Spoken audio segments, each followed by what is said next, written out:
Good morning friends, నేను మీ సాయి మల్లేష్ని మాట్లాడుతున్నాను. ముందుగా మా ఛానల్ సబ్స్క్రైబ్ చేసి లైక్ చేసి షేర్ చేయండి. అదేవిధంగా ప్రతి ఒక్కరు వీలైనంత ఎక్కువ మందికి షేర్ చేసి అందరూ సబ్స్క్రైబ్ చేసుకోవాల్సిందిగా కోరుచున్నాను. ఈ రోజు వార్తల్లోని ముఖ్యాంశాలు తెలుసుకుందాం. ఆంధ్రజ్యోతి దినపత్రిక, పర్షియన్ గల్ఫ్ లో 38 భారత నౌకలు ముడి చమురు ఎల్ఎన్జీ తరలిస్తున్న ఈ నౌకల్లో 1100 మందికి పైగా నావికులు. వారి భద్రతకు అవసరమైన చర్యలు తీసుకోండి. అధికారులకు కేంద్ర మంత్రి సోనోవాల్ ఆదేశం. విదేశీ నౌకలపై దాడుల్లో 3 భారతీయుల మృతి. హార్ముజ్ జలసంధిలో చైనా నౌకలకు ఇరాన్ అనుమతి. హోర్ముజ్ లో చమురు నౌకలకు మేం రక్షణ కల్పిస్తాం. చమురు సరఫరాలో ఇబ్బంది లేకుండా చూస్తాం. ట్రంప్. భారత్ చైనాలకు చమురు సరఫరా పెంచుతాం. రష్యా. పర్షియన్ గల్ఫ్ లో 38 భారత నౌకలు. భారత నౌకలకు ఎలాంటి ఇబ్బందులు కలగకుండా ఇక్కడ కాపాడండి అని ఇక్కడ చెప్తుంది విధంగా రక్షణ శాఖ. దానికి సంబంధించి ఇప్పుడు ఇరాన్, ఇజ్రాయెల్, ఇటు అమెరికా దాడులు కొనసాగిస్తున్న సందర్భంగా ఈ విధంగా ఈ నౌకల గురించి 38 భారత నౌకలు పర్షియన్ గల్ఫ్ లో ఉన్నాయి. వాటికి రక్షణ కల్పించాలన్నట్టుగా భారతదేశానికి చెందిన 38 భారత నౌకలు గల్ఫ్ లో ఉన్న సందర్భంగా వాటిని కాపాడాల్సిందిగా ఈ విధంగా విదేశాలకు సూచిస్తున్నట్టుగా చూడవచ్చు భారతదేశ రక్షణ శాఖ. రాష్ట్రంలో ఐపీఎస్ల సంఖ్యను 105కు పెంచండి. పెరుగుతున్న జనాభా, హైదరాబాద్ విస్తరణతో తెలంగాణకు మరింత మంది ఐపీఎస్లు అవసరం. వెనుకబడిన ప్రాంతాల అభివృద్ధికి నిధులు ఇవ్వండి. కేంద్ర హోంమంత్రి అమిత్ షాకు సీఎం రేవంత్ రెడ్డి విజ్ఞప్తి. మావోయిస్టుల అంశంపై నివేదిక అందజేసిన ముఖ్యమంత్రి. తెలంగాణ పోలీసులను అభినందించిన అమిత్ షా. ఈగల్ టీంను మరింత బలోపేతం చేయాలని యోచన. కేంద్ర హోంమంత్రి అమిత్ షాతో ముఖ్యమంత్రి రేవంత్ రెడ్డి. కేంద్ర హోంమంత్రి అమిత్ షాతో ముఖ్యమంత్రి రేవంత్ రెడ్డి భేటీ అయ్యి ఈ విధంగా ఇక్కడ ఐపీఎస్ లను రాష్ట్రంలో ఐపీఎస్ ల కొరత ఉంది, మరింత మంది ఐపీఎస్ లను కేటాయించండి అని ఈ విధంగా 105కు పెంచండి రాష్ట్రంలో ఐపీఎస్ ల సంఖ్య అని ఈ విధంగా మరోసారి కేంద్ర హోంశాఖ మంత్రి అమిత్ షాను కలిసి ఈ విధంగా మాట్లాడినట్టుగా చూడొచ్చు సీఎం రేవంత్ రెడ్డి. పెరుగుతున్న జనాభా, హైదరాబాద్ విస్తరణతో తెలంగాణకు మరింత మంది ఐపీఎస్లు అవసరం. వెనుకబడిన ప్రాంతాల అభివృద్ధికి నిధులివ్వండి. కేంద్ర హోంమంత్రి అమిత్ షాకు సీఎం రేవంత్ రెడ్డి విజ్ఞప్తి. మావోయిస్టుల అంశంపై నివేదిక అందజేసిన ముఖ్యమంత్రి. తెలంగాణ పోలీసులను అభినందించిన అమిత్ షా. విధంగా ఇక్కడ మావోయిస్టుల నివేదికను అందజేసిండు అమిత్ షాకు. కేంద్ర మంత్రి అమిత్ షాకు సీఎం రేవంత్ రెడ్డి అందించిన సందర్భంగా ఈ విధంగా పోలీసులను అభినందించిండు. ఈ సందర్భంగా రాష్ట్ర పోలీసులను కూడా అభినందించిండు అమిత్ షా, కేంద్ర మంత్రి అమిత్ షా. ఈ సందర్భంగా ఇక్కడ రాష్ట్రంలో పెరుగుతున్న జనాభా, దానికి సంబంధించి నిధులు కూడా కేటాయించండి. అదేవిధంగా ఐపీఎస్ల సంఖ్యను పెంచండి అని ఈ విధంగా వివిధ ప్రతిపాదనలు కోరినట్టుగా చూడవచ్చు కేంద్ర హోంమంత్రి అమిత్ షాను మన ముఖ్యమంత్రి రేవంత్ రెడ్డి.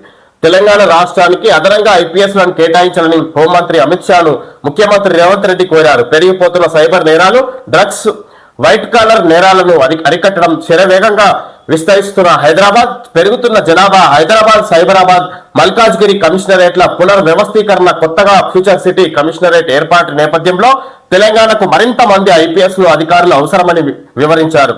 బుధవారం ఢిల్లీలో అమిత్ షాతో ఆయన నివాసంలో CM Revanth Reddy, DGP Shivadhar Reddy, intelligence అదనపు DGP Vijay Kumar, SIB IGP B Sumathi సుమారు గంటన్నర పాటు భేటీ అయ్యారు. ఈ సందర్భంగా తెలంగాణకు సంబంధించిన పలు కీలక భద్రతా అంశాలు, పోలీస్ విభాగం బలోపేతం, మావోయిస్టుల అంశంపై చర్చించారు.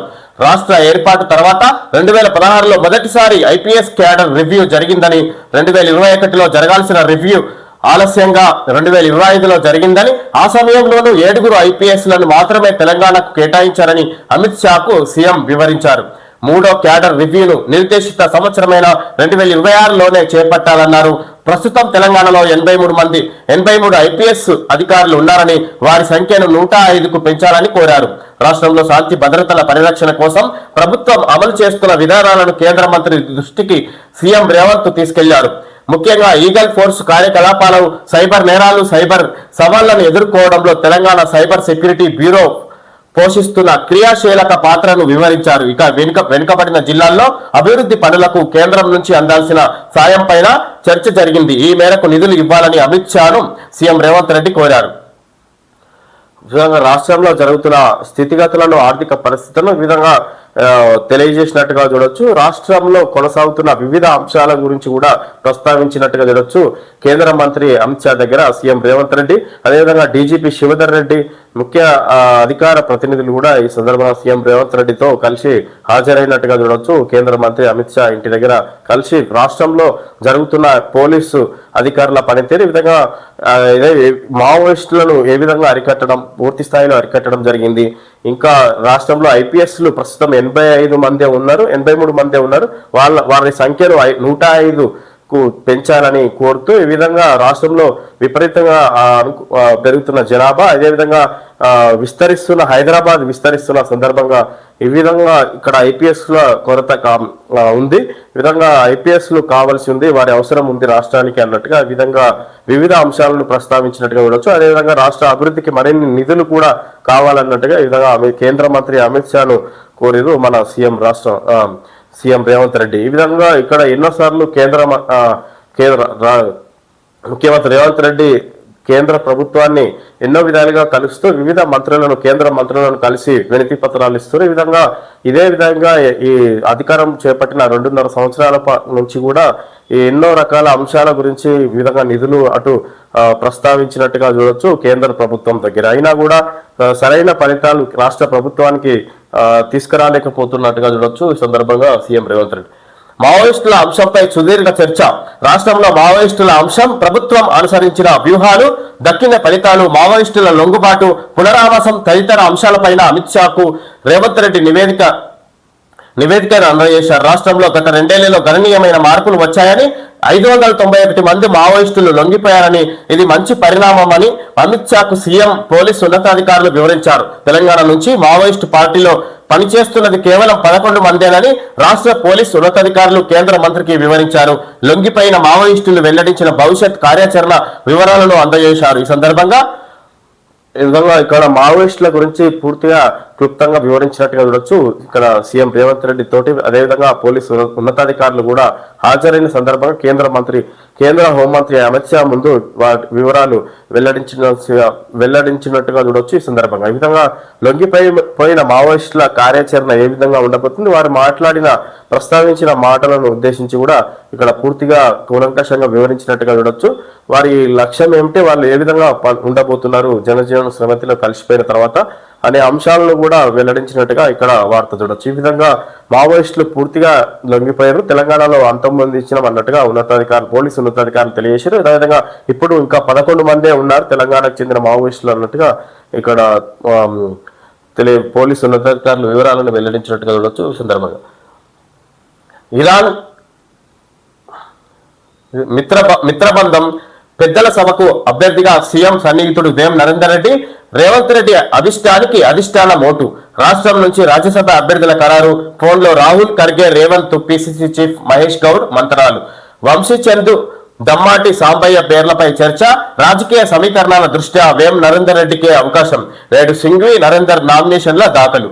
విధంగా ఇక్కడ రాజ్యసభ సీటు రాష్ట్రానికి సంబంధించి 2 ఖాళీ ఉంటే ఒకటి అభిషేక్ సింఘ్వి అది అధిష్టానం నిర్ణయం మేరకు కేటాయించారు.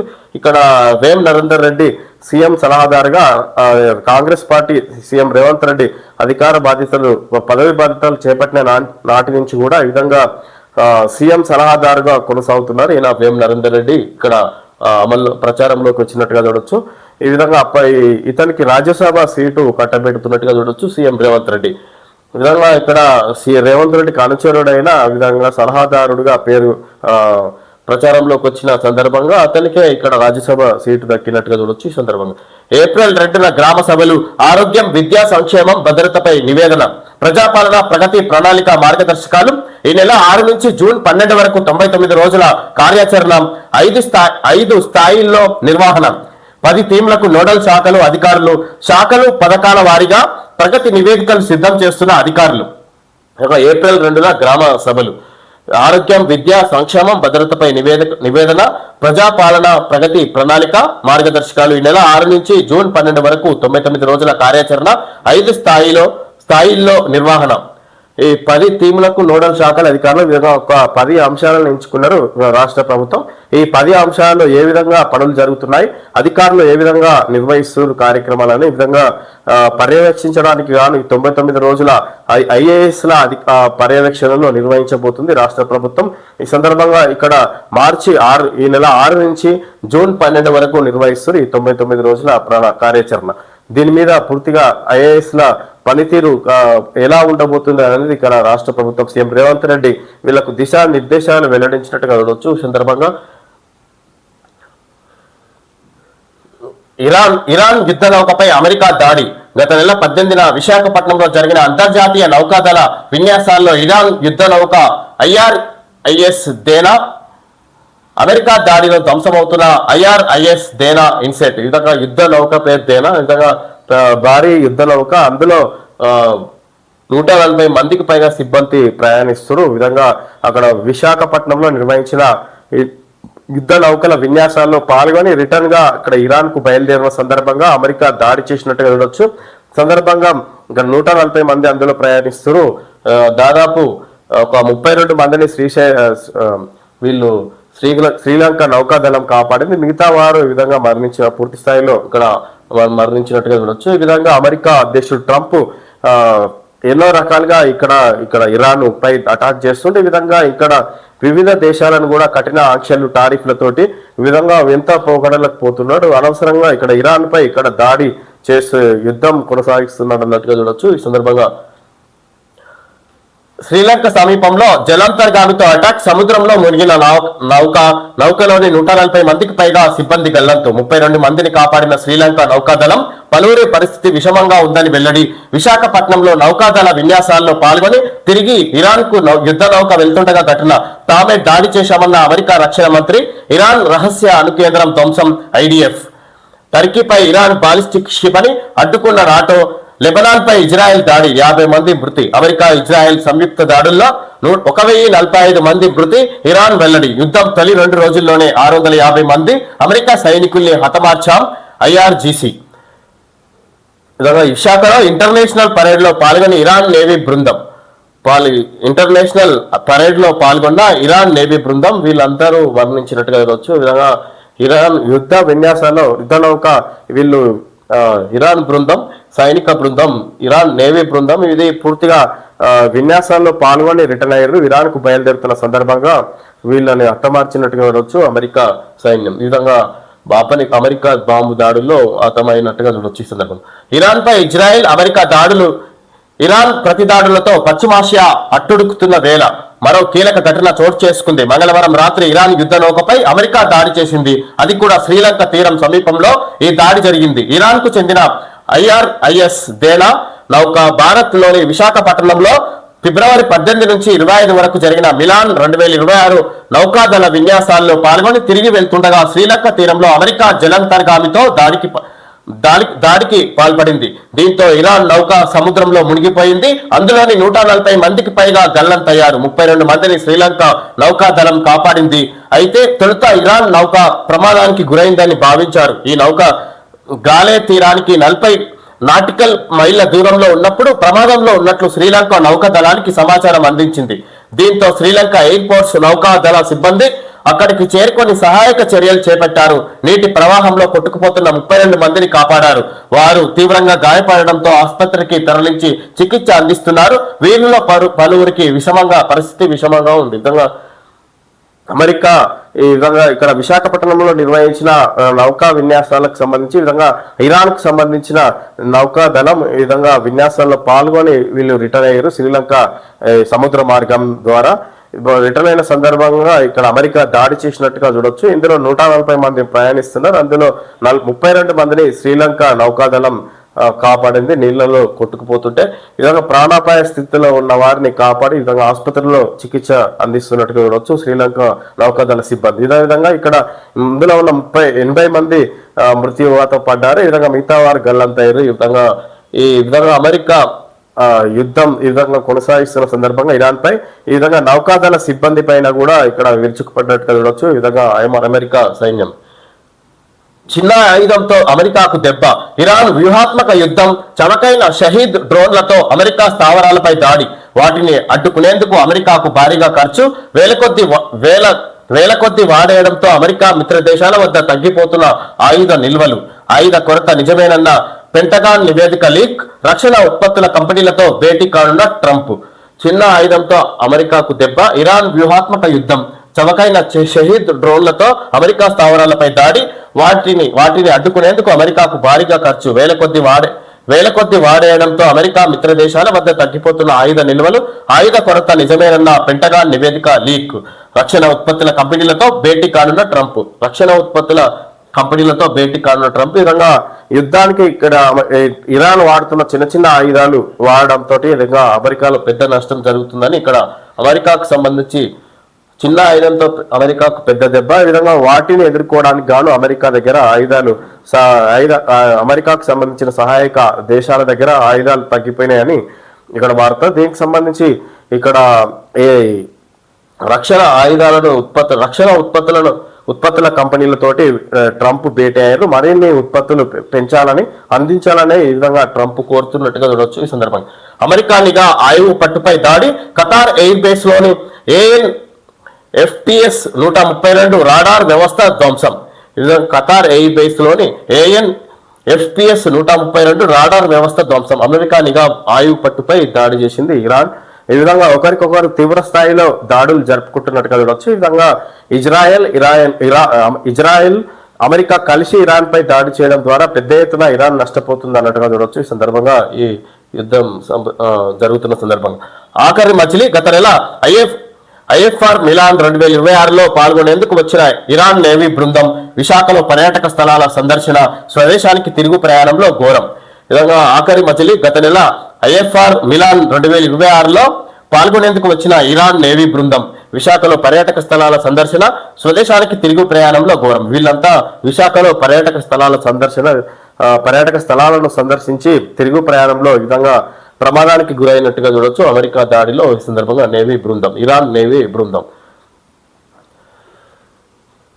బోగస్ ఉద్యోగులతో బురిడి, ఉద్యోగులు లేకుండా రికార్డుల్లో చూపి వేతనాలు పొందిన వైనం, సీఎం విచారణకు ఆదేశించడంతో అవుట్ సోర్సింగ్ ఏజెన్సీల్లో కలకలం.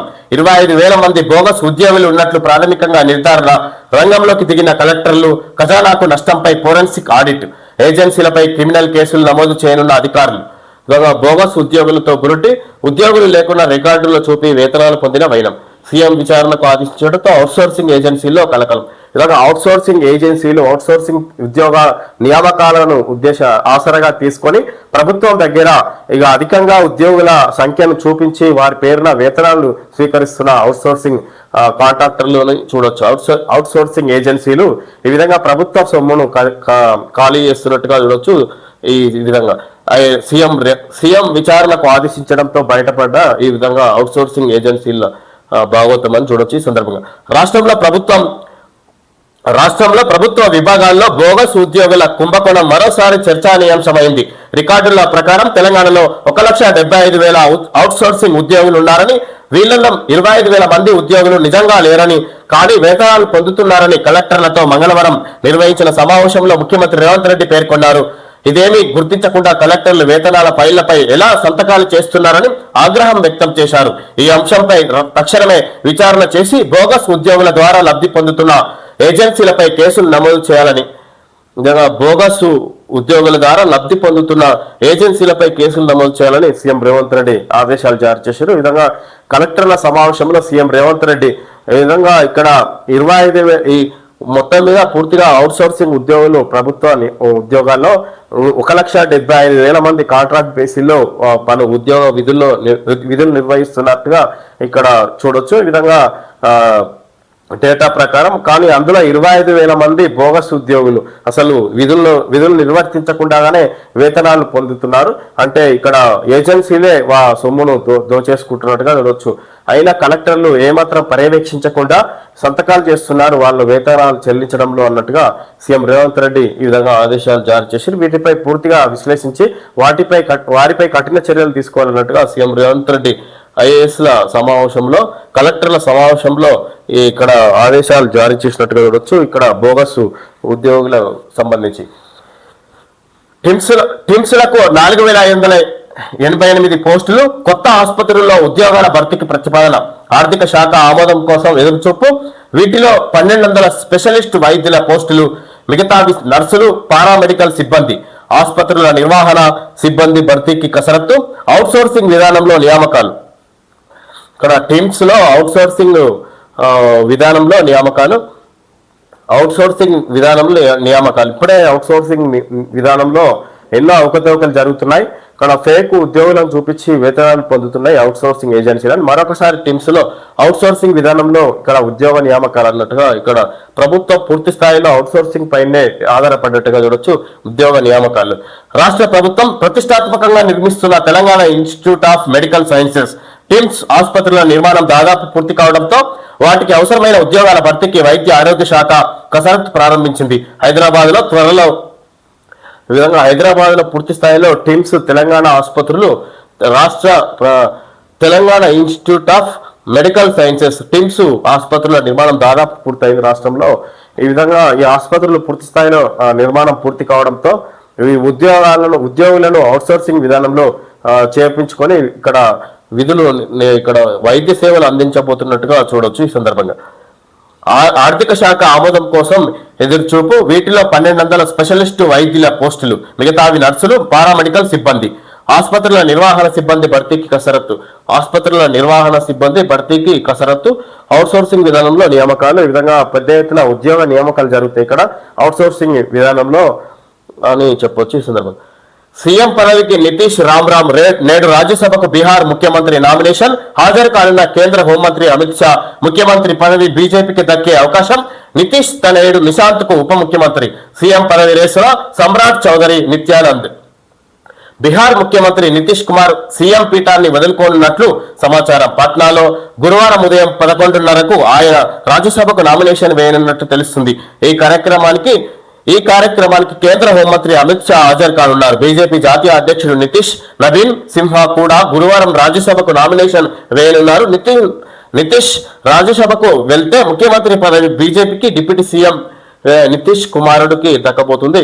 ఈ విధంగా నితీష్ తనయుడు నిశాంత్ కు ఉప ముఖ్యమంత్రి, బీజేపీ అభ్యర్థికి దక్కే అవకాశం ఉంది. ఈ విధంగా ఇప్పటి వరకు నితీష్ కుమార్ బీహార్ రాష్ట్ర ముఖ్యమంత్రి నితీష్ కుమార్ సీఎం పీఠాన్ని వదులుకున్నారు. ఇక్కడ రానున్న కాలంలో ఎన్నికలు సమీపిస్తున్న వేళ ఈ విధంగా ఈ బీహార్ ముఖ్యమంత్రి రేసులో ఉన్న నితీష్ కుమార్ యాదవ్ ఈ విధంగా ఇప్పుడు ప్రస్తుతం సీఎం పీఠాన్ని వదులుకోబోతున్నారు. ఈ విధంగా ఈయన ఈ పదవిని వదులుకోవడం ద్వారా బీజేపీకి దక్కబోతున్నట్టుగా చూడొచ్చు. ఈ విధంగా ఈరోజు రాజ్యసభ పదవికి ఈయన నామినేషన్ వేయబోతున్నట్టుగా చూడొచ్చు. ఈ రోజు సందర్భంగా గర్భాశయ క్యాన్సర్ పై టీకా అస్త్రం. మహిళా దినోత్సవం నుంచే హెచ్పివి వ్యాక్సిన్ పంపిణీ. 14 ఏళ్ల బాలికలకు ఉచితంగా వైద్య ఆరోగ్య శాఖ మార్గదర్శకాలు. మహిళల ప్రాణాలను హరిస్తున్న గర్భాశయ ముఖద్వార క్యాన్సర్ నివారణకు రాష్ట్ర ప్రభుత్వం కీలక అడుగు వేసింది. ఈ క్యాన్సర్ కు ప్రధాన కారకమైన human papilloma virus HPV virus ను అడ్డుకోవడమే. విధంగా క్యాన్సర్ ను అడ్డుకోవడానికి గాను మహిళలకు టీనేజ్ లో 14 ఏళ్ల బాలికలకు ఉచితంగా వైద్య ఆరోగ్య శాఖ మార్గదర్శకాలు. మహిళా దినోత్సవం నుంచే హెచ్పివి వ్యాక్సిన్ పంపిణీ. విధంగా బాలికలకు హెచ్పివి వ్యాక్సిన్ వేయబోతున్నట్టు రాష్ట్ర ప్రభుత్వం నుంచి సందర్భంగా మహిళల ప్రాణాలను హరిస్తున్న గర్భాశయ ముఖద్వార క్యాన్సర్ నివారణకు రాష్ట్ర ప్రభుత్వం కీలక అడుగు వేసింది. ఈ క్యాన్సర్ కు ప్రధాన కారకమైన human papilloma virus HPV virus ను అడ్డుకోవడానికే ఈ టీకాలు వేస్తున్నట్టుగా ఇక్కడ ప్రభుత్వం చెప్పుకొస్తుంది. ఎవరొచ్చినా పరకాల మనదే. ఇక్కడి నుంచే సురేఖ పోటీ చేస్తుంది. మా బిడ్డ సుస్మితా పటేల్ ను ఆదరించండి. నా కూతురు నాకంటే ధైర్యవంతురాలు. కొమ్మాల జాతరలో కొండా మురళి వ్యాఖ్యలు. విధంగా ఎవరొచ్చినా పరకాల మనదే. ఇక్కడ ఈ జాతరలో భాగంగా కొండా మురళి పాల్గొన్నారు. కొండా మురళితో పాటు ఆయన కూతురు కూడా పాల్గొన్నట్టుగా చూడొచ్చు. విధంగా మా బిడ్డ సుస్మితా పటేల్ ను ఆదరించండి. వచ్చే ఎన్నికల్లో అసెంబ్లీ అయినా పార్లమెంట్ అయినా ఇక్కడి నుంచి పోటీ చేయబోతున్నారు అన్నట్టుగా ఆయన ఈ జాతర సందర్భంగా ముందస్తుగా ప్రకటించినట్టుగా చూడొచ్చు కొండా మురళి. భారత విద్యార్థులకు కెనడా స్కాలర్షిప్లు. ఆ దేశ వర్సిటీల్లో చదివే వారిలో ఏటా 200 మందికి 921 కోట్లతో ఫండ్. కెనడా యూనివర్సిటీలో చదివే భారతీయ విద్యార్థులకు ఉపకార వేతనాలు అందించేందుకు ఆ దేశం భారీ మొత్తంలో స్కాలర్షిప్ ఫండ్ను ప్రకటించింది. $100 మిలియన్ 921.6 కోట్లతో ఈ నిధిని ఏర్పాటు చేయనున్నట్లు వెల్లడించింది. కెనడా విద్యా సంస్థలో చదివే భారతీయ విద్యార్థుల్లో భారతీయ విద్యార్థులకు కెనడా స్కాలర్షిప్లు ఆ దేశ వర్సిటీలో చదివే వారికి ఏటా 200 మందికి 921 కోట్లతో ఫండ్. విధంగా కెనడా యూనివర్సిటీలో చదివే భారతీయ విద్యార్థులకు ఉపకార వేతనాలు అందించేందుకు ఆ దేశం భారీ మొత్తంలో స్కాలర్షిప్ ఫండ్ను ప్రకటించింది. విధంగా భారతీయ విద్యార్థులకు కెనడా ప్రభుత్వం ఇక్కడ స్కాలర్షిప్లు అందజేస్తున్నట్టుగా చూడొచ్చు. కెనడా యూనివర్సిటీలో చదువుకునే విద్యార్థులకు ఏటా 200 మందికి 921 కోట్లతోటి విధంగా స్కాలర్షిప్లు అందజేస్తున్నట్టుగా చూడొచ్చు. ఫైనల్ గా ఇంటికా T20 ప్రపంచ కప్ లో నేడు ఇంగ్లాండ్ తో భారత్ సెమీస్. ముంబై వేదికగా అమితుమి జోరు మీదున్న ఇరు జట్లు. విధంగా సెమీఫైనల్లో భారత్ ఇంగ్లాండ్ తో తలపడుతున్నట్టుగా చూడొచ్చు. ఇందులో గెలిస్తే భారత్ ఫైనల్ కు చేరబోతుంది, ఓడిపోతే ఇంటికి అన్నట్టుగా చూడొచ్చు. ఇక్కడ ముంబై వేదికగా అమితుమి జోరు మీదున్న ఇరు జట్లు. ఇటు ఇంగ్లాండ్ భారత్ ఎలాగైనా ఫైనల్ కు చేరుకోవాలనే ఆశతో విధంగా ఎదురు చూస్తున్నట్టుగా చూడొచ్చు. ఈ విధంగా ఇంగ్లాండ్ తోటి ఇండియా సెమీఫైనల్లో తలపడుతున్నట్టుగా చూడొచ్చు ఈ సందర్భంగా. ఓకే ఫ్రెండ్స్, ఈరోజు వార్తల్లోని ముఖ్యాంశాలు తెలుసుకోవడం జరిగింది. Thank you friends.